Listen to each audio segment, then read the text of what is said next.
காலை வேலைக்கான ஜெபம். உன் கைகளின் உழைப்பின் பயனை நீ உண்பாய், நலம் பெறுவாய். வளம் கொழிக்கும் உன் இல்லத்தில் உன் மனைவி கனிதரும் திராட்சை கொடி போல் இருப்பாள். உன் பிள்ளைகள் ஒலிவக் கன்றுகளைப் போல உன் பந்தியை சூழ்ந்திருப்பர்.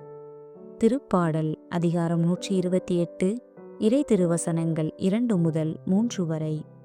அன்பின் பரலோக தந்தையே, இந்த புதிய நாளுக்காக உமக்கு நன்றி.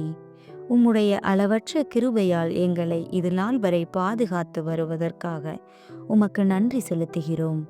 ஆண்டவரே, இன்று எங்கள் குடும்பத்தை உமது கரத்தில் ஒப்புக் கொடுக்கிறோம்.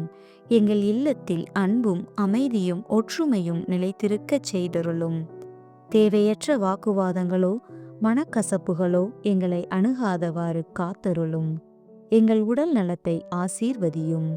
நானே உனக்கு நலமளிக்கும் ஆண்டவர் என்று சொன்னவரே, எங்களை நோய்களிலிருந்தும் பலவீனங்களிலிருந்தும் பாதுகாத்தருளும். உடல் மற்றும் மனச்சோர்வுகளை நீக்கி சுறுசுறுப்புடன் செயல்பட பலம் தாரும். எங்கள் தொழிலையும் உழைப்பையும் ஆசீர்வதியும்.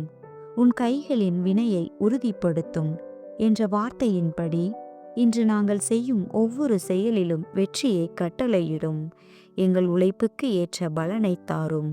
பொருளாதார தடைகளை நீக்கி செழிப்பை தந்தருளும். இன்று நாங்கள் சந்திக்கும் அனைவரிடமும் உமது அன்பை வெளிப்படுத்தும் கருவியாக எங்களை மாற்றும். இயேசு, மரி, சூசை, என் இருதயத்தையும் ஆத்துமத்தையும் உங்களுக்கு ஒப்படைக்கின்றேன். ஆமேன்.